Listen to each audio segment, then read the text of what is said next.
Actress रेखा और उनकी मोहब्बत की कहानियाँ एक समय था जब बॉलीवुड में हमेशा चलती रहती थीं और वो हमेशा बॉलीवुड की फिल्मी गॉसिप्स का एक बहुत अहम हिस्सा हुआ करती थीं। एक समय था जब रेखा और अमिताभ के रिश्तों को हर कोई कवर कर रहा था, हर कोई फॉलो कर रहा था। लेकिन उसके कुछ समय बाद जब रेखा का रिश्ता अमिताभ से खत्म हुआ, उसके बाद भी रेखा की जिंदगी में कई सारे उतार चढ़ाव आते रहे। आज हम आपको बताने जा रहे हैं रेखा के उस रिश्ते के बारे में जिसके बारे में बहुत कम लोगों को पता है।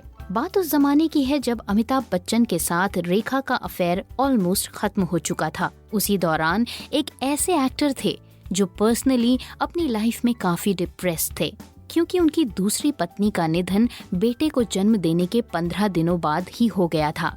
जी हाँ, हम बात कर रहे हैं स्मिता पाटिल और उनके हस्बैंड राज बब्बर के बारे में। कहते हैं कि उस समय राज बब्बर बहुत उदास और परेशान रहा करते थे और वहीं दूसरी तरफ अमिताभ बच्चन से रिश्ता टूटने के बाद रेखा भी जिंदगी में अकेली हो गई थी। उसी दौरान रेखा और राज बब्बर ने अगर तुम न होते समेत कई फिल्मों में काम किया और कहा जाता है कि इसी दौरान इन दोनों की करीबियां बढ़ने लगी थीं। रेखा राज बब्बर की जिंदगी में तब आई जब वो अपनी दूसरी पत्नी स्मिता पाटिल के निधन से सदमे में थे। स्मिता पाटिल ने बेटे प्रतीक को जन्म देने के बाद 15 दिनों में ही दम तोड़ दिया।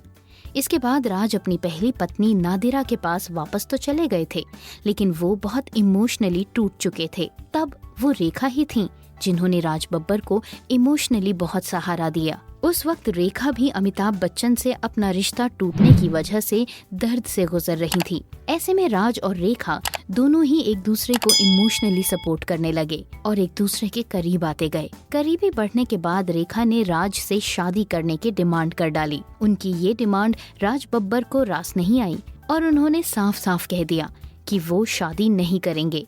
रेखा राज के इस जवाब से टूट गयीं और उनकी आंखों में आंसू आ गए। वो राज बब्बर से मिलने के बाद नंगे पांव दौड़ते हुए उस जगह से निकल गईं। मीडिया रिपोर्ट्स के मुताबिक रेखा को मुंबई की एक सड़क पर कुछ लोगों ने दौड़ते हुए भी देखा था और उसके बाद ये खबर हर बॉलीवुड मैगजीन में छप चुकी थी। राज बब्बर से रिश्ता टूटने के बाद रेखा ने साल 1990 में बिजनेसमैन मुकेश अग्रवाल से शादी कर ली थी, लेकिन ये शादी साल भर भी नहीं टिकी। 9 महीने के अंदर ही मुकेश ने रेखा के दुपट्टे से फांसी लगाकर आत्महत्या कर ली थी और इसके बाद रेखा एक बार फिर से अपनी जिंदगी में अकेली रह गईं। बॉलीवुड 2 मिनट्स की रिपोर्ट।